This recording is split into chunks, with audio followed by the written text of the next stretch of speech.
Hola, buenas tardes estudiantes. Soy el profesor Valeriano. Hoy vamos a desarrollar la unidad 2 junto a la actividad número 2 de la materia Programación 1.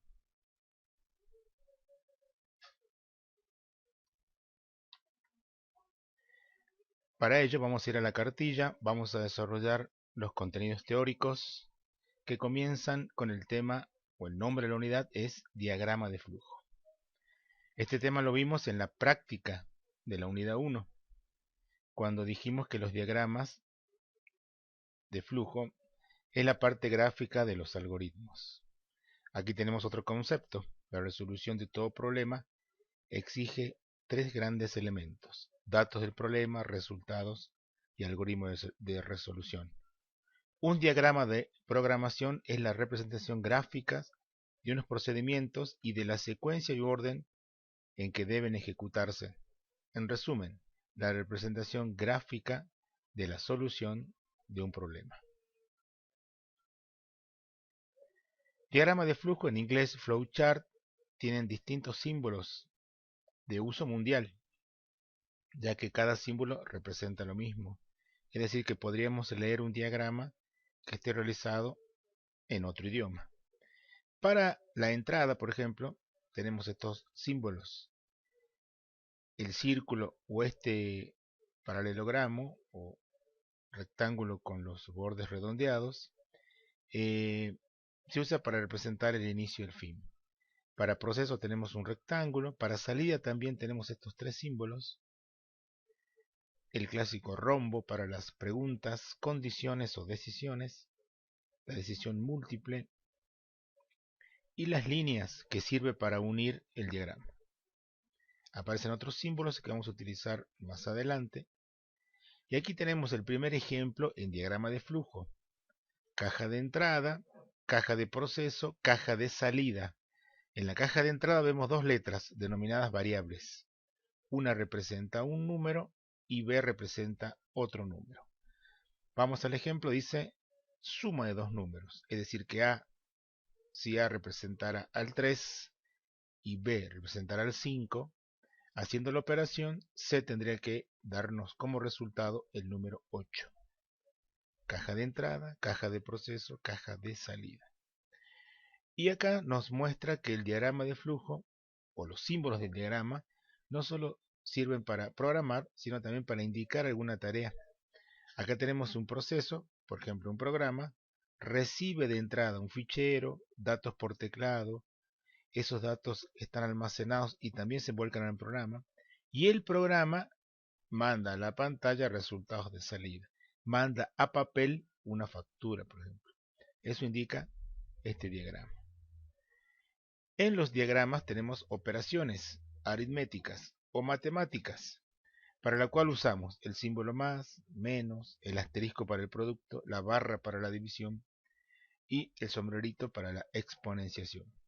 También tenemos operadores de comparación o relación: símbolo menor, mayor, igual, menor igual que, mayor igual que y distinto, en sus dos versiones, que vamos a ver cómo se usa en el diagrama más adelante.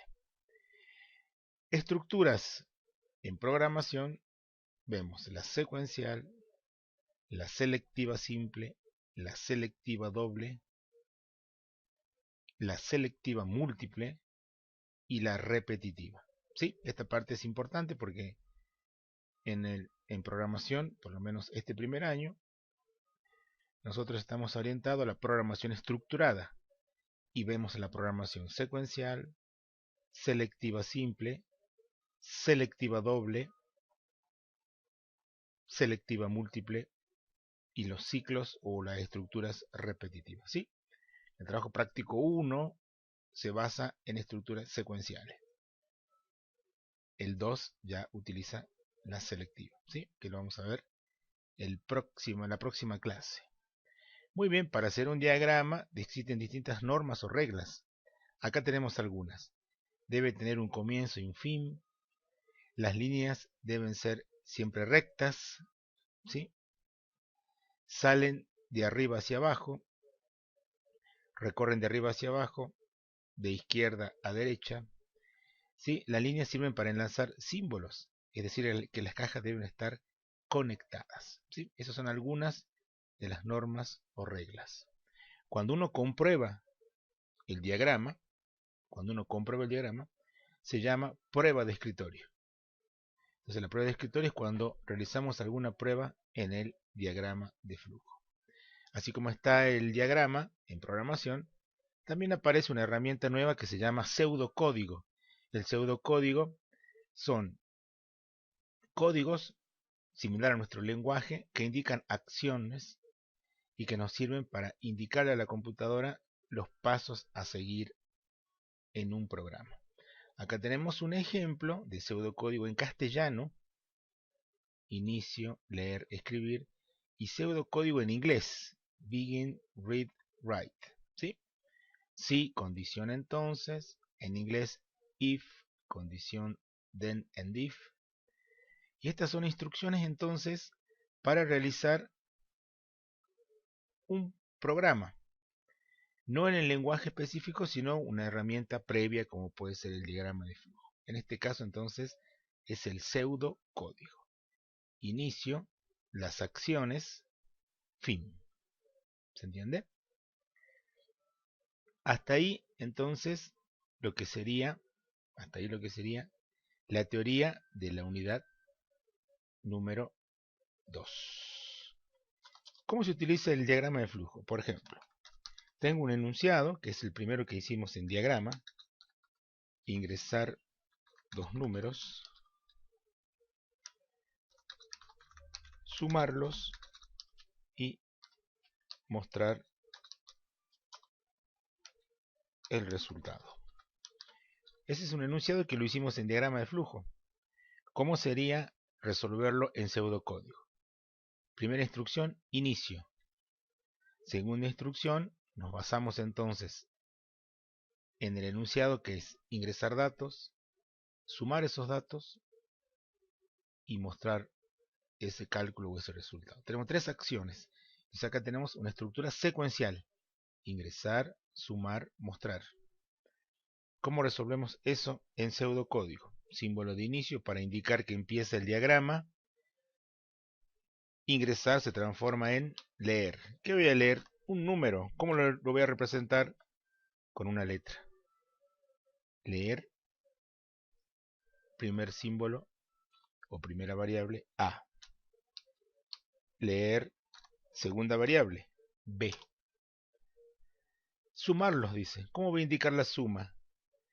A más B se suman y se guardan en la variable C. Es decir, entonces, que C es igual a A más B.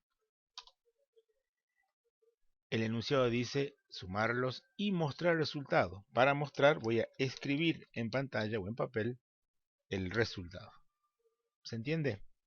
Hasta ahí entonces lo que sería el enunciado o la solución en diagrama de flujo del enunciado: ingresar dos números, sumarlos y mostrar el resultado. ¿Sí? Paso a paso sería leer A, leer B, sumo A más B y el resultado se guarda en C, escribir resultado, escribir variable C. Aquí, para hacerlo un poquito más completo, podría poner entre apóstrofe la suma es, dos puntos, dejamos un espacio, coma, C. ¿Sí? Muy bien, primer enunciado en pseudocódigo. También hicimos nosotros un cálculo de un IVA en diagrama de flujo. Ingresar un precio de costo,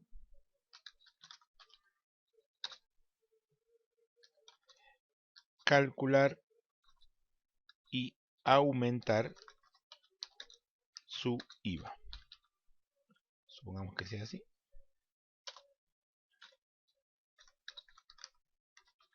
Mostrar, bueno, valores. ¿Sí? Ya tenemos la estructura armada acá, símbolo de inicio. Voy a leer lo que me pide, en este caso la variable costo. Voy a calcular el IVA. ¿Cómo es el IVA?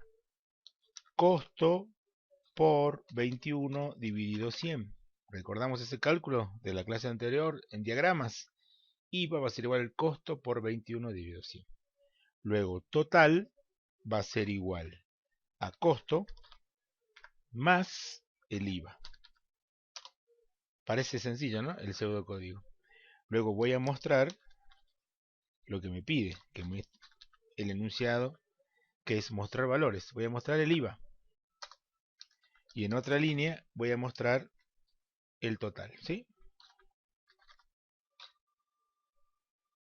Ahí está. Entonces, si repasamos esto, tenemos primera instrucción, leer costo. Segunda, calcular el IVA, costo por 21 dividido 100. Tercera instrucción es la suma del costo más el IVA, nos da un total, y empezamos a mostrar los resultados. Mostramos el valor del IVA y mostramos el valor de costo. Esto en número sería, si ingreso 100 pesos, el IVA 21, 100 por 21 dividido 100 me da 21 pesos. Entonces, en la suma 100 más 21, tendré 121 pesos. Cuando escribe IVA, escribe 21. Y cuando muestra el total, muestra 121. ¿Sí? Esos serían los valores que tendrían que aparecer si yo hubiera hecho la prueba del pseudocódigo que está calculando el IVA en un precio de costo y muestra los resultados. Muy bien, dos ejemplos entonces cómo resolver y utilizar diagramas, o mejor dicho, pseudocódigos en programación. Aquí le dejo la actividad número 2. Aquí está, actividad 2. Escribir un enunciado que tenga una selección simple. A ver si pueden hacerlo. Uno que tenga selección doble. También nos pedían en pseudocódigo, ¿sí? Ingresar dos lados de un rectángulo y compararlos y preguntarlos. Acá tenemos un ejemplo, ¿cómo sería la pregunta? Acá tenemos otro ejemplo. Este sería con selección simple, este sería con selección doble, ¿sí? Hasta ahí. Si el punto 6 no lo pueden hacer, no hay problema porque requiere un poquito más de práctica. Pero hasta el punto número 5 está ya planteada la actividad 2, que me baso en la unidad número 2, ¿sí? Como para leer y que puedan resolver y así concretar entonces y seguir avanzando en aprender diagramación, algoritmos y programación. Muy bien, entonces hasta ahí la unidad número 2, actividad 2 para resolver de programación 1. Espero cualquier consulta o duda sobre el tema. Hasta luego.